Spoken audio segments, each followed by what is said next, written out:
Estamos chegando ao último segmento do programa e certamente não vai dar para a gente abordar tudo que a gente gostaria aqui, mas tem uma solução.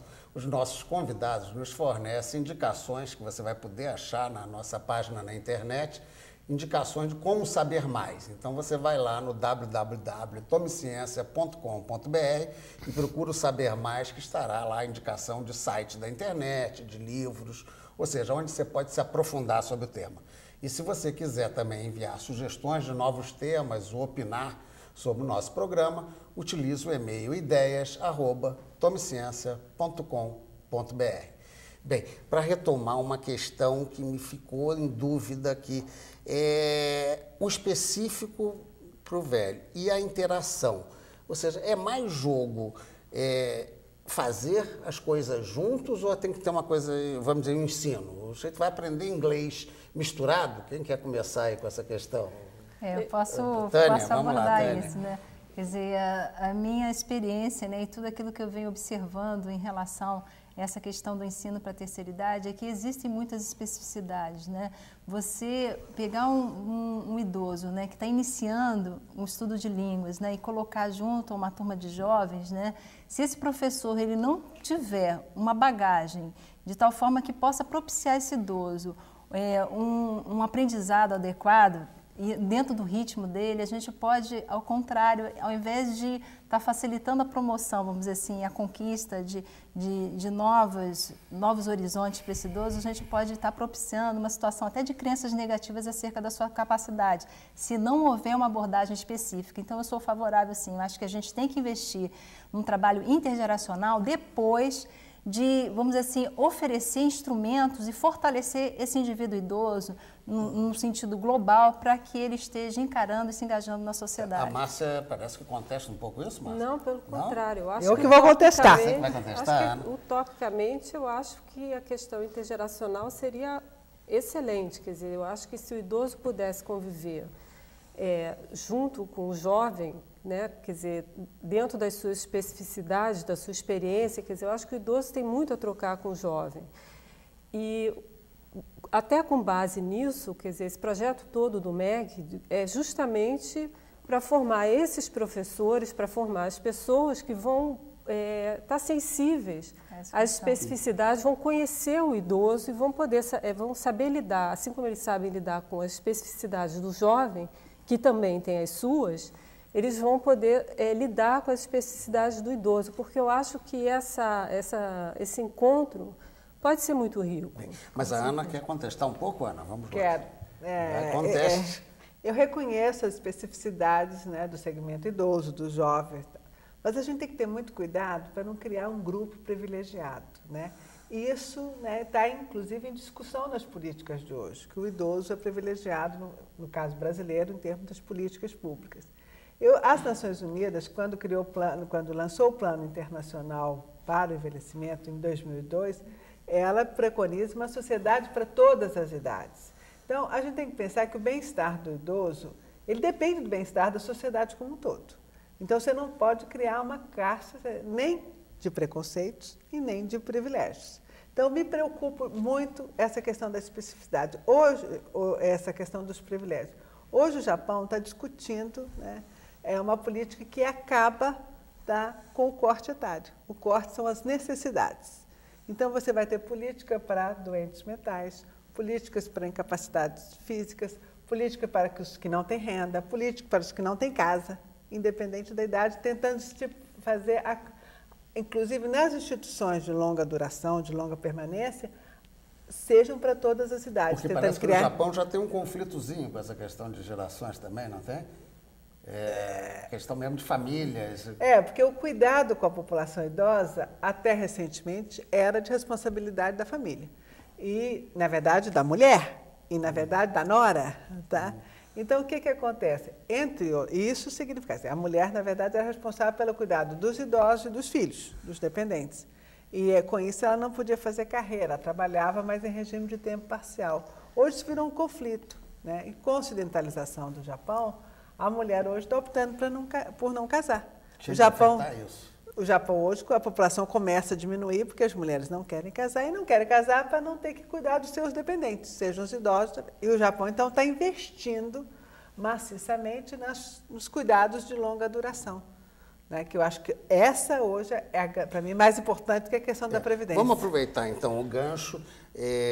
Quando você falou que o Japão está investindo, eu perguntaria para o Paulo Farinati o que é que a gente tem que investir. Ou seja, vamos entrar naquela característica propositiva do final do nosso programa. Quais são as suas propostas? O que você acha que precisa acontecer em relação à questão dos mais idosos? Bom, de forma, quer dizer, eu acho que algumas das coisas que foram faladas aqui já apontam para uma direção de investimento, né? Eu tenho uma posição mais ou menos intermediária ao que eles estavam falando. Eu acredito no trabalho intergeracional, mas eu acho que isso passa pelo investimento no desenvolvimento de tecnologias específicas para lidar com o idoso. Então, você não tem o trabalho intergeracional se você não souber como lidar com a questão do idoso. Então, a formação de recursos humanos, o desenvolvimento de tecnologias específicas é um investimento que é necessário no país hoje. Outra coisa que eu vejo como importante é que se garanta, apesar do espaço intergeracional, que se garanta o espaço de convivência entre os idosos. Também é outro tipo de preconceito, achar que a pessoa, que é ruim o idoso conviver com o idoso. Então, tudo tem que ser intergeracional. Isso acontece em qualquer idade, né? Se você chega em qualquer lugar, você quer fazer atividade física, por exemplo, na faixa dos 40 e só tem garoto de 15 anos fazendo atividade, você vai sentir pouca vontade. O garoto de 15 anos também. Se chega no local e tem só pessoas de 40 anos tocando música, ele vai procurar também a sua turma, como você disse. Então, o trabalho intergeracional é importante, mas uma sociedade para todas as idades, como a Ana Amélia colocou, pressupõe também que se garanta o espaço da pessoa idosa para conviver com pessoas que têm os mesmos valores, a mesma motivação, a mesma memória, o mesmo passado. Então, isso é alguma coisa que está carente no país ainda, ou seja, espaços em que as pessoas idosas possam conviver entre si. Quando se fala em política para o idoso, sistematicamente são situações ou de cuidar de doenças, né? E a gente sabe que a maior parte das pessoas idosas são rígidas, não há essa preocupação, são autônomas, né? Elas conseguem desempenhar suas atividades cotidianas, e se esquece que nem sempre elas têm que ser obrigadas a disputar espaço com os mais jovens. Então, são duas necessidades que eu acho importante hoje de investimento no país. Deixa eu dar para a Tânia essa questão também propositiva da sua parte, para a gente poder chegar ao fim. Eu entendo que, embora a gente, quer dizer, pensando no envelhecimento saudável, né, a gente vê sim que existem poucas diferenças, não existem diferenças marcantes entre, por exemplo, em relação à cognição do jovem para o idoso, né, mas a gente sabe de um grande número de idosos que apresentam muitas doenças, né, comorbidades, e que isso afetam a cognição, afetam a qualidade de vida. Então, é importante que a gente esteja atento para esses idosos, né, para que, vamos dizer assim, a gente propicie cuidado de saúde, informação, atendimento adequado, né? E no caso desses indivíduos que apresentam transtornos cognitivos, né, que são aqueles que se situam entre os idosos saudáveis, né, vamos dizer assim, que têm a memória, ok, e aqueles que apresentam um processo demencial, esse é um grupo de risco que é necessário investir-se em pesquisa e em cuidados, porque a gente sabe que na população em geral, ao longo de um ano, cerca de 1 a 2% dos idosos, né, apresentam um processo demencial, enquanto que esses que apresentam transtornos cognitivos, ao final de um ano, cerca de 10 a 15% evoluem para um quadro demencial. Então, trabalhar com esse grupo é muito importante, né?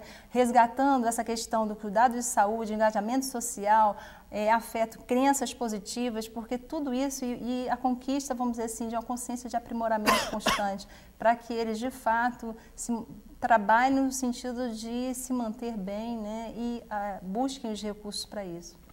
Bem, pela especificidade do que a Tânia acabou de colocar, eu vou pedir para a Márcia para as suas razões finais, Márcia. Bom, eu acho que existem 3 áreas que devem ser abordadas. Uma questão da neuropsiquiatria, que é uma área que eu trabalho. Existem algumas, aí sim, o que é o envelhecimento patológico. Eu acho que a gente tem que lembrar que as demências, que são doenças crônicas, são doenças degenerativas, por isso elas são muito mais incidentes no idoso. E a incidência, principalmente o Alzheimer, ela tem uma incidência não só alta, quer dizer, responde pela metade dos casos de demência, como os idosos de 65 anos, ela começa com 1,5% de prevalência, até os 85 já vai a 12%. Então, é importante que se diferencie e que se possa propor tratamentos precoces para que esses idosos possam se manter autônomos o máximo de tempo possível. E eu acho que a gente pode ampliar isso já dentro da área médica para a questão do conflito que existe entre curar e cuidar. Quer dizer, a medicina ela se desenvolveu muito nos últimos anos para o jovem, quer dizer, é uma medicina voltada para a cura, para doenças agudas. E à medida em que a população vai envelhecendo, que o número de idosos aumenta, é importante também pensar na questão do cuidar, cuidados paliativos, cuidados da dor, discussões éticas como a eutanásia, que tem que ser incluídas dentro da formação de qualquer profissional que vai lidar com essas pessoas. E, obviamente, dentro da educação como um todo, é fundamental que qualquer profissional, qualquer pessoa tenha habilidades, conheça o que é esse processo de envelhecimento sem preconceitos. Não. Ana Amélia, 2 minutinhos, vamos lá. Bom, eu quero aproveitar o gancho da Márcia para colocar 2 questões que me preocupam. Eu acho que tem os 2 pontos principais da questão do envelhecimento, as 2 políticas, talvez mais importantes, não são, discordando de você, não é a política da Previdência. Tá? Eu acho que é a política de saúde, é a questão da saúde e a questão dos cuidados. Né? Que, levando em conta as mudanças na família hoje, né? A família hoje tem menos filhos, a mulher tem que trabalhar, a família é grande e crescente em proporção de famílias chefiadas por mulheres. Né? E, então, quem vai cuidar desse idoso que a Márcia levantou, do idoso demente, do idoso sem autonomia, do idoso com Alzheimer? Tá? Quem é que vai cuidar dessa população? Normalmente, esse é o encargo da família, ou, na verdade, da mulher. Né? Mas hoje, essa mulher vai ser possível de cuidar? Quer dizer, em que condições ela vai cuidar? Ela tem condições de cuidar? Então, eu acho que essa é uma questão fundamental, a questão dos cuidadores. Sejam cuidadores domiciliares, tá? Sejam cuidadores nas instituições de longa permanência. Né? Então, coloca-se uma questão, coloca uma questão de custos financeiros e uma questão de ética. Tá? Daqui a pouco a gente vai ter que começar a pensar, vou ou não vou colocar meu pai no asilo? Tá? Meu filho vai ou não vai me colocar no asilo? Então, são questões que extrapolam, inclusive, a questão financeira, como a questão que ela colocou da eutanásia. Né? O avanço da medicina, que eu acho que hoje é uma questão central da bioética, tá? E uma questão central da questão do envelhecimento. Hoje, com o avanço da medicina, né, o avanço das técnicas paliativas, você pode prolongar a vida de uma pessoa indefinidamente. Tem casos que a gente conhece, vários casos, pessoas passam 2, 3 anos na UTI. Que qualidade de vida é essa? Que dignidade é essa? Né? Então, as pessoas têm o direito de morrer. Não é eutanásia como praticada na Alemanha nazista. Mas um prolongamento, mas uma morte natural, uma morte digna. Né? As pessoas têm o direito de escolher a morte. Desculpe, porque a gente já está perto, deixa eu roubar aqui a questão da dignidade que a Márcia falou. No fundo, uma morte digna. Uma morte digna. As pessoas têm o direito de escolher a sua morte, né? Como fez o Jorginho Guilhem, né? Não quis ir para a UTI, tá? Quis morrer no Copacabana Palace. Foi uma morte digna. Isso, Ana, desculpe, mas certamente dá tema para um outro programa. Eu tenho que agradecer a presença de vocês, da Márcia Rosenthal, lá do Instituto de Psiquiatria, da Ana Amélia Camarano, do IPEA, do Paulo Farinati, lá do Laboratório de Atividade Física da UERJ, e da Tânia Guerreiro, geriatra da Oficina de Memória lá da UERJ também. Agradecer a presença de vocês todos e a atenção de quem nos acompanha. E espero que continue nos acompanhando na semana que vem. Até lá, então.